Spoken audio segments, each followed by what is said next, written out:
여호수아 5장, 예, 5장 5절에서 9절까지. 예, 우리 찾으신 줄 알고 교독하겠습니다. 제가 먼저 말씀을 받드리겠습니다. 그 나온 백성은 다 할례를 받았으나 다만 애굽에서 나온 후 광야길에서 난 자는 할례를 받지 못하였습니다.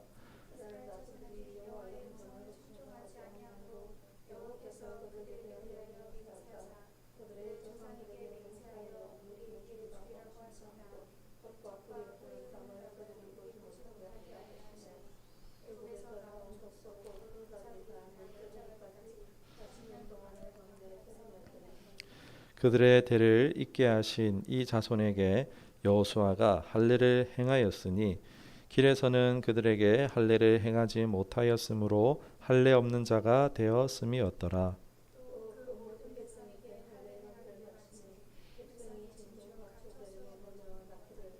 같이 보시겠습니다.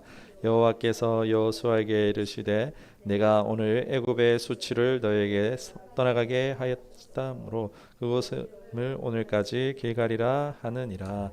아멘. 오늘은 수치가 떠나가다 2입니다. 오늘 광야 2세대의 수치가 이제 떠나간 것을 이제 나누기 앞서서 지난주 우리 나눴던 말씀을 다시 조금만 정리를 해보자면 가나안 지금 땅에 복지에 들어가는 상황이잖아요. 그런 상황에서 전쟁을 해야 되는 긴박한 순간입니다. 그런데 그 긴박한 순간에 뭘 하고 있습니까? 할례를 행하고 있어요. 포경을 하고 있어요. 여러분, 우리 포경하고 전쟁할 수 있겠습니까? 쉽지 않죠. 그죠? 예. 할례를 지금 행하는 그런 어떻게 보면은 이해할 수 없는 장면이 나타나는데 이 할례를 행하게 하시고 하나님의 뜻이 나타납니다. 이 할례를 통해서 뭐가 떠나가게 하셨다 했죠? 애굽의 수치가 떠나갔다라고 하십니다. 그러니까 1세대의 수치는 지난주에 우리 나눴듯이 과거의 상처, 낮은 자존감, 열등감 이런 내면에 입은 상처로 비롯된 그릇된 자아, 그것이 바로 수치였다라는 것을 말씀을 통해서 나눴습니다. 그들이 몸은 어떻게 이렇게 하나님의 은혜로 구원받았을지 모르지만 1세대의 그 내면은 어떻죠? 여전히 내면은 변하지 않은 거예요. 겉은 몸은 구원받았지만 자신의 그 내면들은 변하지 않아서 광야에서 이 열등한 열등감이 뭐죠? 비교하는 거잖아요. 그 비교의식이 있습니다. 열등감을 가지고 있으면 비교의식에 빠지기 쉬운데 하나님과 애굽을 비교하다가 어떻게 됩니까? 계속 애굽과 하나님을 비교하다가 광야에서 쓰러져 갔습니다. 그래서 어쩔 수 없이 이제 애굽의 2세대가 이제 이어져서 바톤을 이어받아서 가나안에 들어가게 되는데 오늘날 이것을 생각해 보면 우리 예수님을 믿고 있어요. 그러나 예수님을 믿고 교회는 왔어요. 몸은 교회에 왔어요. 그런데 여전히 교회 왔지만 내 내면은 과거에 상처 입은 나 자신 그대로인 거예요. 상처 입은 김영준, 상처 입은 그 사모님 그 모습으로 그대로 있으면 될까요, 안 될까요? 그거를 하나님께서 기뻐하지 않으신다는 거예요. 몸은 교회에 와 있지만 내면이 여전히 과거에서 벗어나지 못하고 있으면요, 그것이 발목을 잡는다는 거예요. 하나님 주시고 싶은 복을 받지 못하게 한다는 거예요. 하나님 주시고 싶지 못 받는다는 얘기입니다. 그것이 나를 발목 잡아서 내 스스로가 복을 선택할 수 없도록 그것이 나를 계속 잡고 있다는 것입니다. 우리 정말 그런 경우들이 있죠. 그렇듯이 가나안 땅에 1세대가 못 들어갔던 이유도 과거의 상처 때문에 이 쓴뿌리가 결국 복을 선택하지 못하게 한 것입니다. 오늘 우리는요, 예수를 믿지만 내 내면의 상처, 과거의 아픔, 이 부분을 반드시 해결받아야 되는 줄 믿습니다. 그것이 어떻게 했냐? 마음의 할례를 받는 거예요. 이제 오늘날 우리 할례를 받는 것이 아니라 이제 로마서에 보면은 바울이 마음의 할례를 받아라라고 했습니다. 그 마음의 할례는 다름이 아니라 성령의 인치심입니다. 성령께서 내 안에 오셔서 통치하고 다스리는 거예요. 내가 주인 되는 것에서 벗어나서 이제 성령의 통치와 다스림, 성령이 나의 주가 되셔서 살아가는 것, 그것이 마음의 할례라고 할 수가 있습니다. 그렇게 되면 어떻게 될까요? 성령님이 내 마음에 집이란 것이 있으면은 아이고 이 집 엉망이네 이러면서 거실부터 주방 고치고 안방 고치고 침실 고치고 이런 식으로 성령이 내 안에 주인이 되시면은 고쳐주시는 거예요. 손님이 집 고쳐주지는 않잖아요, 그죠? 주인이 집을 고치는 거잖아요. 그러니까 내가 주인으로 있는 동안은 내 내면이 치유될 수 있겠습니까? 치유가 안 되는 거예요. 성령님이 내 안에 주인이 되셔야지 성령님이 그래 이제 장갑 끼시면서 한번 시작해보자 이러면서 고쳐주시는 겁니다. 우리가 이 성령의 통치 안에서 치유와 회복과 또 그 하나님 주실 축복과 승리의 길로 나아갈 수 있기를 주님의 이름 축원합니다. 이렇게 우리 1세대 수치를 지난주에 나눴었습니다. 기억하시죠? 네, 감사합니다. 네. 오늘은 이제 2세대 출애굽 광야 2세대 수치는 뭔가? 출애굽 2세대 수치 뭐 별거 아닙니다. 뭐 복잡한 거 없습니다. 그들에게 표면적으로 없는 것이 있습니다. 뭐였죠? 땅이 없었습니다. 아직 땅이 없었어요. 자기들의 이 국가의 요소가 있잖아요. 주권하고 국민하고 뭐가 있어야 돼요? 땅이 있어야 되잖아요. 그런데 이들은 자신들의 땅이 없었어요. 계속 광야에서 이렇게 유리하고 방황하는 그런 삶을 살았어요. 그러니까 주변국들이 볼 때 어떨까요? 야, 너희는 집도 없나? 약간 이런 거죠. 너희는 땅도 없네. 그러니까 광야에서 해무기는 유리하고 방황하는 오합지졸처럼 떠도는 떠돌이로 보였던 것입니다. 무엇보다 애굽에서 나와서 출생하고 자란 이들은요, 오늘 본문의 말씀처럼 할례를 받았다고 했습니까? 못 받았다고 했습니까? 할례를 받지 못했다라고 했어요. 할례가 지난주에 얘기 드렸지만 그래도 한 번 더 말씀드리면은 언약입니다. 그러니까 약속이에요, 약속. 우리 핸드폰 쓸 때, 살 때 어떻게 해요? 계약서 쓰잖아요. 보험 가입할 때 어떻게 해요? 계약서 쓰잖아요. 계약서 쓰는 거랑 같습니다. 그러니까 우리가 친구끼리 돈 빌려줄 때 구두로 약속할 때 있죠. 야, 30만 원만 빌려대 이러면 알았어 그럼 빌려줄게 하고 흉 바로 막 카카오로 뭔가 이렇게 쏴주든지 이렇게 하죠. 그냥 구두로 이렇게 약속해서 뭔가 하는 경우도 있지만 어떻게 해요? 야, 안 된다. 차용증 써야 된다. 야, 아무리 친구지만 이런 건 정확해야 돼. 이러면서 차용증 써가지고 문서로 작성하는 체결이 있습니다. 그런데 이거보다 더 강력한 게 있어요. 바로 몸에 새기는 언약입니다. 이거는요 굉장히 강력한 언약이라고 할 수 있습니다. 할례를 굳이 쉽게 이해를 하자면요, 할례가 뭐냐? 우리 옛날에 소나 양이나 이런 것들 키울 때 이거 주인이 누구 건지 어떻게 합니까? 눈으로 보면 알 수도 있겠지만은 많으면 어떻게 해요? 인두를 데워가지고 딱 이게 여기 살 두꺼운 데다가 인두를 찢어가지고 이거는 내 거야 하고 표시를 해두죠. 인두로 이렇게 찢어서 표시를 해놓습니다. 그러면은 엉덩이에 자국 보니까 이 세모니까 이거 내 거야, 이거 네모니까 이거 내 거야. 약간 이게 구분이 되어지죠. 그런 것처럼요, 할례는요 뭐냐? 하나님의 백성이라는 증표입니다. 언약의 증표인 거예요. 하나님께서 이게 사실 뭐 죄인들도 죄수들도 예전에 이마에다가 낙인을 찍었잖아요. 찍어가지고 이 사람은 죄수입니다. 이 사람은 뭐 종입니다. 이런 표시들을 찍었잖아요. 그런 것은 사실 부끄러운 것이지만 반대로 하나님의 이 언약의 표식은 무엇이겠습니까? 영광스러운 거예요. 죄수는 부끄러운 것일지 모르지만 하나님 백성이라는 언약의 표징은요 굉장히 이거는 영광스러운 것입니다. 나중에 신약 성경에 가보면은 막 이 할례 가지고 난리 부리잖아요. 막 할례 꼭 해야 돼. 이게 대단한 거야. 이러면서 할례 예수 믿어도 할례 받아야 돼. 이러면서 막 논쟁이 일어나는 장면은 나오지만 그건 나중에 할게요. 아무튼 이 세대는 광야에서 나고 자라다 보니까 이 할례를 받지 못했던 것입니다. 광야에서는 할례를 할 수 없었죠. 즉 본질적으로 하나님의 것으로 하나님의 언약의 백성으로서 뭔가 구두 체결로는 있었지만은 확증이 안 됐던 거예요. 도장이 안 찍힌 거예요, 지금. 이게 수치였다는 것입니다. 이들의 정체성은요, 아직 하나님 백성이라는 선명한 정체성이 아니라 빈약한, 연약한 정체성이었다는 것입니다. 연약한 정체성, 거기서 수치와 수모가 비롯된다는 것입니다. 건강하지 않은 것과 상관이 없습니다. 빈약한 정체성이 우리에게 수치가 될 수 있는 거예요. 니는 이도 저도 아니네. 약간 이런 거 있지 않습니까? 이게 수치였다는 거예요. 할례는 일종의 하나님 백성의 신분증 같습니다. 여러분, 실제 우리 삶에서 일상생활에서 신분증에 대해서 우리가 살면서 크게 별 문제는 없지만, 그런데 어디로 이동할 때는 이게 문제가 될 수 있죠. 내가 사는 데서는 문제 없지만 해외로 갈 때 여권이 있어야 되잖아요. 신분증 없으면은 나가지도 못하고 그 여권이 없으면 들어오지도 못합니다. 없으면 어떻게 되죠? 오히려 오해를 받게 되고 구금될 수도 있어요. 저는 여권에 이름 이상해가지고 필리핀에서 마닐라에 제 이름 계속 잡아요. 제가 그래서 마닐라를 못 가요 지금.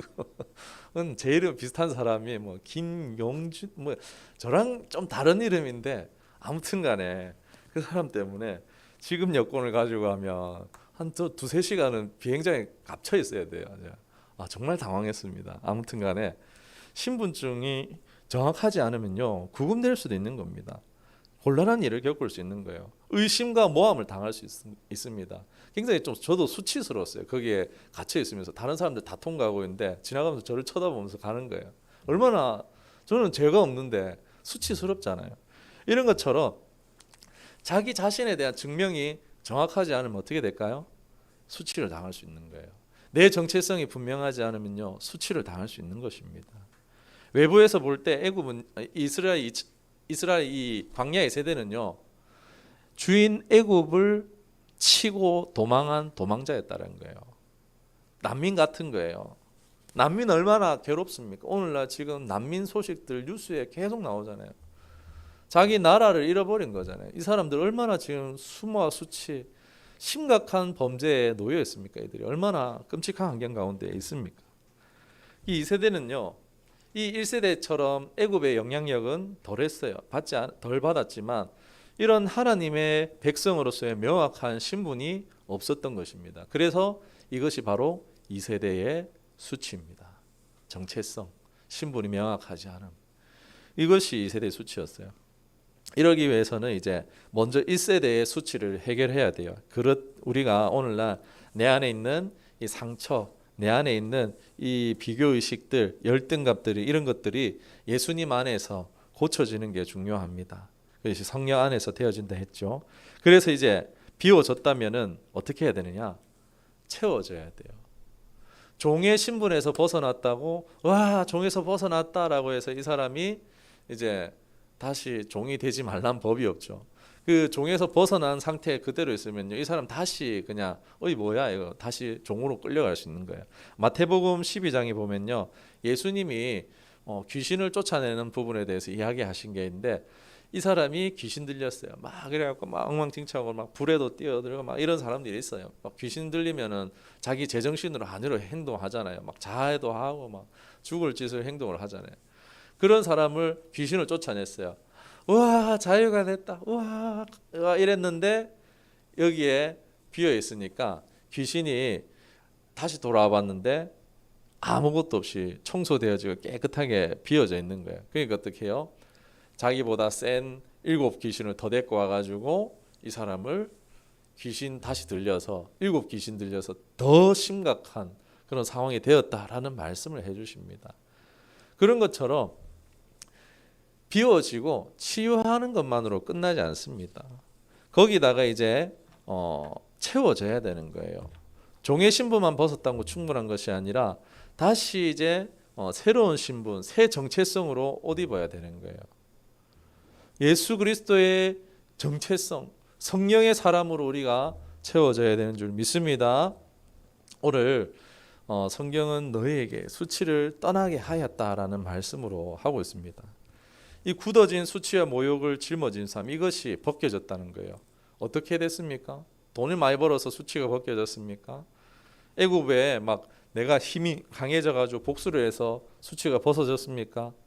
여러분 아닙니다. 우리가 수치를 벗겨지는 것을 세상의 방법으로 내가 부자가 되면 잘 살면은 내가 힘이 생겨 가지고 내 어린 시절에 괴롭혔던 그 자식 이러면서 그 이기면은 내 수치가 벗겨질 거라고 생각하는데 그렇지 않습니다. 수치를 벗는 것은요 물질이나 힘에 있는 게 아니에요. 복수나 보복은요 육신에 속한 자들의 것입니다. 그런 게 아니라 이 수치는 하나님께서 벗겨 주시는 것입니다. 떠나가게 하시는 것입니다. 할례를 통해서 주시는 새로운 신분으로 언약의 친백성이 되게 하심으로써 애굽의 과거로부터 완전하게 이별하게 해주셨던 것입니다. 이제는 하나님을 알지 못하는 때의 부끄러움을 벗어내고 베어내고 하나님의 백성이 되겠다라는 서약의 표징인 것입니다. 그 하나님의 통치와 다스림에 내가 들어간다라는 뜻입니다. 정말 이제 하나님 백성이 되었어요. 언약의 징표를 몸에 새겼어요. 피 흘리고 아파하고 그 얼마나 힘들었겠어요. 막 7일, 10일 막 안 누워 있었겠습니까? 그런데 그 이후에 어떻게 됩니까? 가나안 정복하잖아요. 하나님의 약속의 땅, 이 가나안은요 단순히 부동산이 늘어나는 그런 의미가 아닙니다. 하나님의 백성이 되니까 나타나는 결과라는 거예요. 그러니까 예수 교회 다니고 예수 믿으면은 내 잘 되겠지, 복 받겠지가 아니라 내 정체성이 하나님 백성이 되니까 그 결과로서 나타나는 게 땅이 가나안 땅을 정복한다는 것입니다. 그러니까 내가 교회 다니면은 복을 받는 게 아니에요. 내 교회 다니면은 구원 받는 게 아니라 내 내면이 진짜 그리스도인 돼야 되는 거예요. 내 내면이 진짜 성령의 통치를 받는 사람이 돼야지, 그래야지 우리가 하나님 주시는 정말 놀라운 복, 축복과 또 하나님 베푸실 구원을 맛볼 수 있는 것입니다. 주실 수는 있어요. 복을 경험하게는 할 수 있어요. 시시코너 맛보듯이 교회 다니면은 예수님 믿기 시작하면은 시시코너 맛보는 정도의 맛을 볼 수는 있지만은 그러나 진짜 복을 받지는 못한다는 거예요. 영구한 복, 변하지 않는 복을 받지는 못한다는 거예요. 그 하나님 주실 수는 있어요. 그런데 그것만 시식만 계속해서 우리 배채울 수는 없는 것처럼 우리가 내 정체성이 바뀜으로 인해서 정말 이 애굽의 과거, 내 옛사람의 수치를 완전히 이별하게 하시고 하나님 사람으로 하나님 백성으로 되어진다는 것입니다. 전쟁도 훈련도 받지 않은 사람들이 이 가나안의 잔뼈가 굵은 철기 문화의 사람들을 이제 선진국인 이들을 쓸어버리고 이스라엘 백성을 통해서 그 땅에 심으셨던 거예요. 그들의 실력이 아니라 하나님이 주인 되셨기 때문에 이 일들이 이루어졌다라는 것입니다. 할례의 징표로서 이제 가나안 땅을 허용해 주심으로 부끄러웠던 민족을 자랑스러운 민족이 되게 하셨습니다. 우리에게 하나님이 주인 되시는 것, 그것이 오늘 가장 강력함, 그것이 나의 가장 힘이 된다는 것입니다.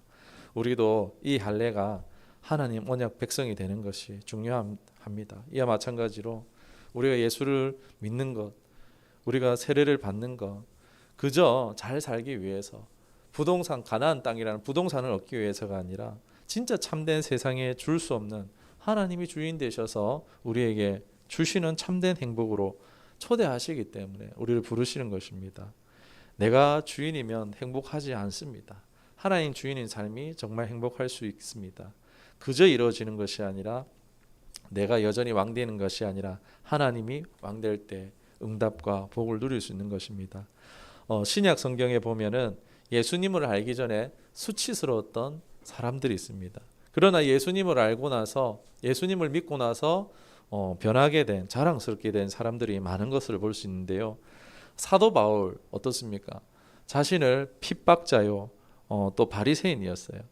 그러나 예수님을 만나서 자신이 죄인 중에 괴수임을 고백하고 모든 것을 다 배설물로 여기고 뭐라고 합니까? 나는 아주 충성스러운 주님의 일꾼이므로 그것을 가장 영광스럽게 여기는 것을 볼 수가 있습니다. 오네시모라는 사람이 있어요. 주인에게 손해를 끼친 종이 있습니다. 그러나 이 종이 나중에 복음을 듣고 사울의 신부가 되어서 하나님 나라에 유익한 종이 되어졌습니다. 예수님께 저는 사실 부끄러운 사람이에요. 저도 부끄러운 사람인데 제 수치를 벗겨주셨어요. 생각해 보길 원합니까? 내가 얼마나 사실 연약한 사람입니까? 우리 말 못할 비밀들, 내 말 못할 과거들, 수치들 있지 않습니까? 그런데 여기서 내 과거 다 까발려지는 거예요. 내가 도둑질했고 내가 음란히 행했던 죄악들, 막 이런 것들이 다른 사람들 앞에 지금 다 까발려진다 생각해 보십시오. 어떻겠습니까? 귀가 새빨개지지 않겠습니까? 그런 나를 위해서 예수님께서 오셨다는 거예요. 나의 과거의 수치와 아픔들을 치유해 주시고 회복시키시기 위해서, 그래서 하나님께서 아들을 보내셔서 나 대신 채찍을 맞으시고 징벌 당하시고 사람들에게 얼굴에 침뱉음 받는 거예요. 그냥 침 안 뱉습니다. 얼굴에, 예수님 얼굴에 침뱉, 이게 굉장한 모욕이죠. 침뱉음 당하고 예수님 얼굴 향해서 종들이 와가지고 뺨을 갈깁니다. 가심 연류관 쓰시고 저주의 그 나무에 달린 자마다 다 저주받은 자라고 하는데 가장 그게 수치스러운 형벌이었어요. 그 십자가에 못 박히시잖아요. 그게 내가 당할 일이라는 거예요. 내가 당할 일들을 다 당하시고 그 십자가의 모욕으로, 또 죽음을 모욕으로 당하심으로 내 수치를 다 벗겨 주셨다는 거예요. 이 예수님이 우리 안에 오셔서 해결해 주시는 것입니다. 영적 문제를 우리의 구원해 주시기도 했지만 우리의 영적 문제를 해결하러 오신 것입니다. 복만 주시러 예수님 오신 게 아니에요. 예수님을 진정으로 믿을 때 복은 따라오는 것입니다. 이 내 내면의 죄와 수치를 먼저 우리가 해결받아야 되는 거예요. 우리의 인생이 왜 그럴까? 바로 수치 때문인 겁니다. 과거의 내면의 상처와 아픔으로 인해서 잘못된 선택들을 우리가 할 수 있는 거죠. 그럼 관계에서 아버지로부터 상처가 있는 자매들이 어떻게 합니까? 내 아버지 같은 사람 절대 안 만나야지 했는데 그런 아버지 닮은 사람을 또 끌리는 거예요. 나는 아들들도 내 아버지는 안 닮아야지 했는데 결혼하고 나서 자기 아버지랑 똑같은 모습이 되는 거예요. 왜 그렇습니까? 우리 내면의 상처가 치유가 안 된 거예요. 그거는. 그렇기 때문에 그게 끊어지지 않고 계속해서 이어지는 것입니다. 이 최초의 수치가 어디서 시작됐을까요? 내 아버지의 계속 아버지까지 올라가겠죠. 그 위에 제일 누가 있습니까? 아담과 하와가 있습니다. 이 수치는요, 바로 아담과 하와로부터 시작되어졌습니다. 아담과 하와가 범죄한 직후에 이 수치가 들어왔어요. 성경에 보면은 수치스러워서 온몸을 어떻게 합니까? 나뭇잎으로 옷을 만들어서 막 가리잖아요. 부끄러워가지고. 수치가 바로 창세기부터 들어왔습니다. 인류 최초의 수치입니다. 그 수치가 계속 이어져 오는 거예요. 이들의 수치는요, 다름이 아니라 뭐 있느냐? 하나님 떠난 자리가 바로 수치의 자리였다는 것입니다. 하나님 앞에서 떠난 그 자리가 바로 수치의 자리라는 것입니다. 하나님의 통치가 없는 땅, 하나님이 없는 그 자리가 바로 수치의 자리라는 것입니다. 모든 사람에게 모든 수치가 여기서 발생되는 거예요. 이게 내 인생의 가장 큰 문제라는 것입니다. 하나님의 통치가 없는 땅에서 내가 살아가고 있기 때문에 내 인생이 수치스러운 것입니다. 여러분, 하나님의 통치의 땅, 그 자리로 들어가기를 원하십니까? 하나님의 통치의 땅에 들어가기 위해서는요, 할례를 행함과 같이 그 언약을 나에게 새겨야 됩니다. 바울은 마음의 할례를 행하라 했어요. 로마서 2장 29절에 오직 이면적 유대인이 유대인이며 할례는 마음에 할지니, 내 영에 할례를 하라는 거예요. 그러니까 내 마음에 잡다한 것이 다 얽혀 있어요. 그런데 그것의 겉과 죽을 벗겨낸 그 자리에 오직 예수 그리스도로, 오직 그리스도의 사랑으로 새겨야 하는 것입니다. 할례 어때요? 아프잖아요. 마치 해도 아픕니다. 그런 것처럼요, 내 내면에 피 흘리는 고통의 과정이 필요한 것입니다. 여러분, 내가 주인된 삶을 평생을 살았어요. 그런데 그것을 하나님이 주인된 삶으로 바꾸는 게 하루아침이 되겠습니까?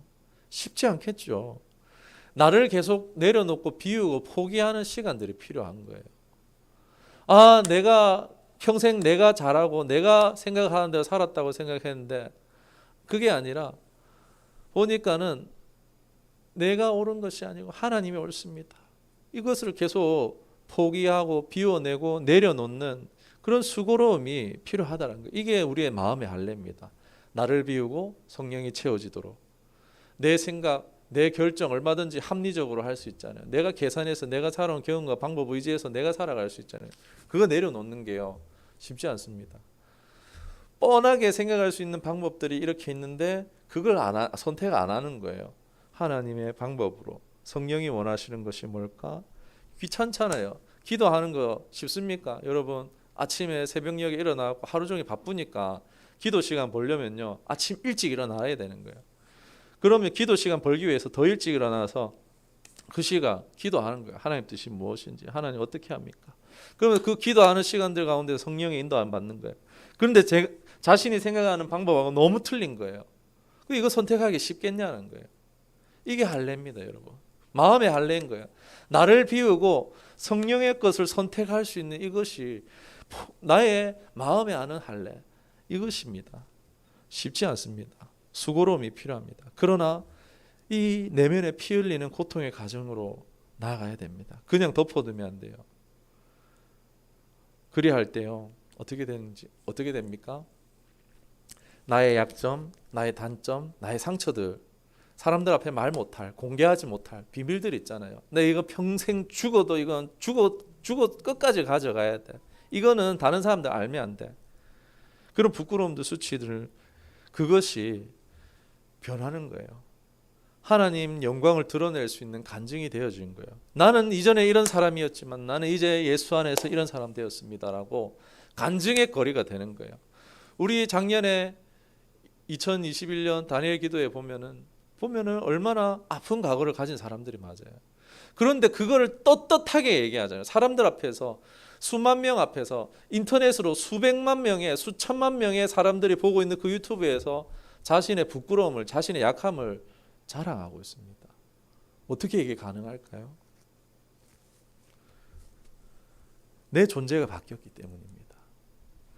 아이에서 성인이 되는 것처럼 아이 때 막 오줌 싸가지고 이불에 오줌 싸가지고, 우리 요즘 하은이가 너무 오줌을 싸서 속이 상한데 아무튼 오줌을 싸가지고 어떻게 해요? 머리에 키를 씌워갖고 소금 얻어오라 했잖아요. 막 얼마나 그게 부끄럽습니까? 그거를 어른이 돼서 그 부끄럽다고 그러지 않지 않습니까? 나 어릴 때 이런 일 있었어라고 하면서 그렇게 어른이 되면은 아이의 일대를 부끄러워하지 않잖아요. 그런 것처럼 내가 성령의 사람, 성령의 통치를 받는 사람으로 바뀌면요, 새로운 신분이 되면요 부끄러운 게 아닙니다. 고린도후서 5장 17절에 보면요, 그리스도 안에서 내가 이제 새로운 피조물이 되었다. 그 신분이 아예 바뀐 것입니다. 우리가 이 마음의 할례, 성령의 사람, 예수의 사람으로 되어지기를 주님의 이름 축원합니다. 그리할 때 나의 약점, 단점, 비밀 없습니다. 부끄러울 거 없어요. 당당하게 살아갈 수 있는 것입니다.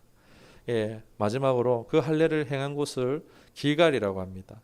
이 길갈이라는 것은 수레바퀴가 굴러간다는 뜻인데 다른 주석자들은 이것을 겔갈이라고 해서, 겔은 똥입니다. 똥을 굴려 보낸다라는 것입니다. 똥은 모든 사람이 피하고 싶은 거예요.